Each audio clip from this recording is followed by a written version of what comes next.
शिव शंकर मेरे कब होंगे दर्शन तेरे, ओ भोले मेरे कब होंगे दर्शन तेरे। दर्श के प्यासे नैन है मेरे, ओ शंकर मेरे कब होंगे दर्शन तेरे। Hello everyone, welcome back to my channel. इस वीडियो में मैं आपको भारत के एक ऐसे मंदिर के बारे में बताने वाली हूँ जहाँ भगवान शिव के ज्योतिर्लिंग के साथ साथ माता आदिशक्ति का शक्तिपीठ भी स्थापित है।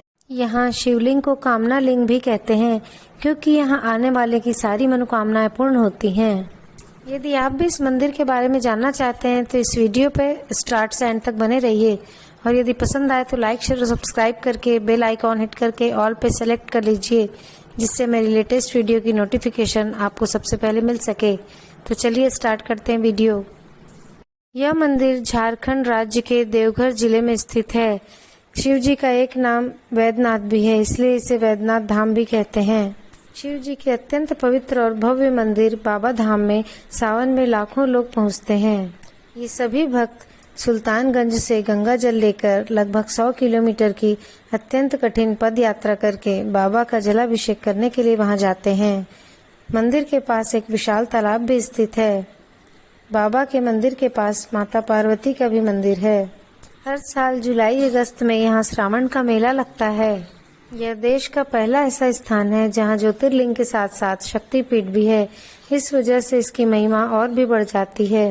वैसे तो सभी मंदिरों के शीर्ष पर त्रिशूल लगे होते हैं, लेकिन बाबा धाम मंदिर और उसके परिसर में जितने भी मंदिर हैं वहाँ अष्ट धातु से निर्मित पंचशूल लगे हुए हैं और सोने का कलश लगा हुआ है।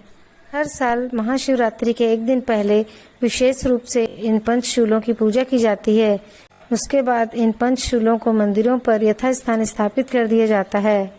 ऐसा माना जाता है कि इन पंचशूलों के कारण मंदिर पर आज तक किसी प्राकृतिक आपदा का असर नहीं हुआ है। वैद्यनाथ धाम मंदिर के शिखर से लेकर पार्वती मंदिर के शिखर तक एक ग्रंथि बंधन, जिसे एक लाल धागे से बांधा जाता है, यह एक अनुष्ठान होता है जो अन्य किसी ज्योतिर्लिंग में देखने को नहीं मिलता। गठबंधन की अनोखी परंपरा जो यहाँ आने वाला हर भक्त करना चाहता है। इस अनुष्ठान को करने से भक्तों की सारी मनोकामनाएं पूर्ण होती हैं। गठबंधन करने के लिए मंदिर के ऊपर जाने के लिए एक मोटी जंजीर लगी होती है, जिसके सहारे दोनों मंदिर पर चढ़ा जाता है। गठबंधन के संकल्प के बाद इस दौरान भक्त उस लाल डोरी को माता पार्वती के मंदिर तक ले जाते हैं और मंदिर के शिखर में बांध देते हैं। बाबा बैजनाथ धाम मंदिर के पास एक शक्तिपीठ भी है, जिसे हार्दपीठ या हृदय पीठ कहा जाता है। इसके पीछे भी एक पौराणिक कथा प्रचलित है। एक बार राजा दक्ष प्रजापति ने विशाल यज्ञ का आयोजन किया। उस यज्ञ में उन्होंने सारे देवी देवताओं को निमंत्रण दिया, लेकिन अपने दामाद भगवान शिव और अपनी पुत्री माता सती को निमंत्रण नहीं दिया। जब माता सती को उस यज्ञ के बारे में पता चला तो उन्होंने वहां जाने की इच्छा शिव जी के सामने व्यक्त की, पर भोलेनाथ ने उन्हें समझाया कि बिना निमंत्रण दिए वहां जाना ठीक नहीं। इस पर माता सती ने कहा कि पिता के घर जाने के लिए निमंत्रण की क्या आवश्यकता है। उनके बार बार समझाने पर भी वह नहीं मानी और वह अपने पिता के यहाँ चली गईं। वहां उनके पिता राजा दक्ष ने भगवान शिव का घोर अपमान किया। जब माता से उनका अपमान सहन नहीं हुआ तब वह यज्ञ कुंड में प्रवेश कर गईं। अपनी पत्नी देवी सती की मृत्यु की सूचना पाकर भगवान शिव वहां गए और गुस्से में उन्होंने उनके जले हुए शव को उठा लिया और तांडव नृत्य करने लगे। आक्रोशित शिव जी को देखकर सारे देवगण घबरा गए और उनके गुस्से को शांत करने के लिए वे श्रीहरि भगवान विष्णु से प्रार्थना करने लगे। उनकी प्रार्थना सुनकर भगवान श्रीहरि विष्णु अपने सुदर्शन चक्र से देवी सती के शव को खंडित करने लगे। देवी सती के शव जिस जिस स्थान पर गिरे वहां शक्तिपीठ बन गए। माता सती का हृदय इसी स्थान पर गिरा, इसके कारण उसे हार्दपीठ या हृदय पीठ कहा जाता है। बाबा धाम से जुड़ी बहुत सारी रोचक कथाएं और मान्यताएं हैं, जिसका वर्णन शिव पुराण में मिलता है। एक बार राक्षस राज रावण ने शिव जी की कठोर तपस्या की थी और उनसे वरदान मांगा कि वह उसे सर्वशक्तिमान बना दें। बलिदान के फल स्वरूप उसने अपने 10 सिरों में से प्रत्येक को एक के बाद एक करके चढ़ाया। उनकी भक्ति से प्रसन्न होकर भगवान शिव पृथ्वी पर आए और घायल रावण का इलाज किया। इसलिए वैद्य के समान इलाज करने के कारण उनका नाम वैद्यनाथ पड़ा।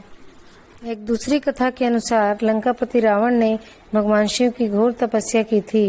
उनकी तपस्या से खुश होकर भगवान शिव प्रकट हुए और उन्होंने वरदान मांगने को कहा। रावण ने भगवान शिव से ऐसा वरदान मांगा कि वह सशरीर लंका में निवास करें।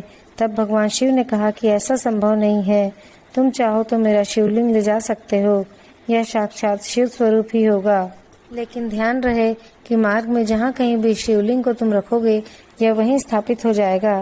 तब रावण प्रसन्न होकर शिवलिंग लेकर लंका की ओर चला, पर देवताओं की चाल से रावण को रास्ते में ही शिवलिंग को रखना पड़ा, जिसके कारण शिवलिंग उसी जगह पर स्थापित हो गया जिस स्थान पर माता पार्वती का हृदय गिरा था।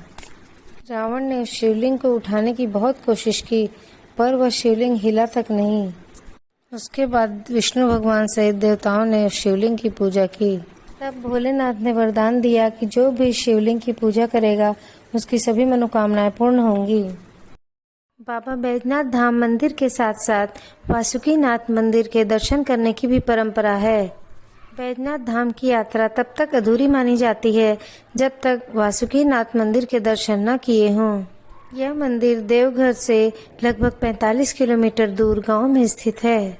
समुद्र मंथन के समय जिस वासुकी नाग की रस्सी बनाकर मंथन किया गया था, उन्हीं वासुकी नाग के द्वारा इस स्थान पर शिवलिंग की पूजा की गई थी। इस मंदिर में भोलेनाथ नागेश रूप में विराजमान है, इसलिए इसे वासुकीनाथ धाम कहा जाता है।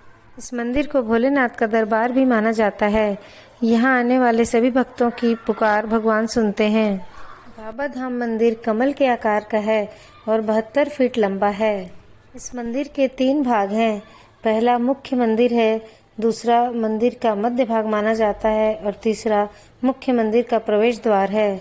गर्भगृह में शिवलिंग की प्राण प्रतिष्ठा की गई है। कुछ लोग ऐसा भी मानते हैं कि शिवलिंग की खोज एक बैजू नामक चरवाहे ने की थी, इसलिए इसका नाम बैजनाथ धाम पड़ा। रावण की भक्ति के प्रतीक इस शिवलिंग की स्थापना स्वयं श्री हरि विष्णु ने अपने हाथों से की थी। भोलेनाथ को प्रिय श्रावण मास में बाबा बैजनाथ धाम की यात्रा अत्यंत शुभ और फलदायी मानी जाती है। ऐसा माना जाता है कि पूरी श्रद्धा और भक्ति के साथ पद यात्रा करके कांवड़ में जल भरकर यदि बाबा धाम यात्रा की जाए और भोलेनाथ का जलाभिषेक किया जाए तो उसकी मनोकामना हर हाल में पूरी होती है। लेकिन ऐसा कहा जाता है कि इस कठिन पद यात्रा के समय जो जल रखा जाता है उसका स्पर्श भूमि से नहीं होना चाहिए।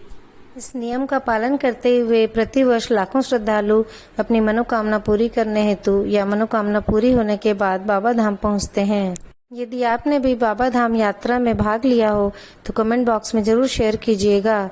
मिलते हैं नेक्स्ट वीडियो में, तब तक के लिए बोलो बाबा बैजनाथ धाम की जय।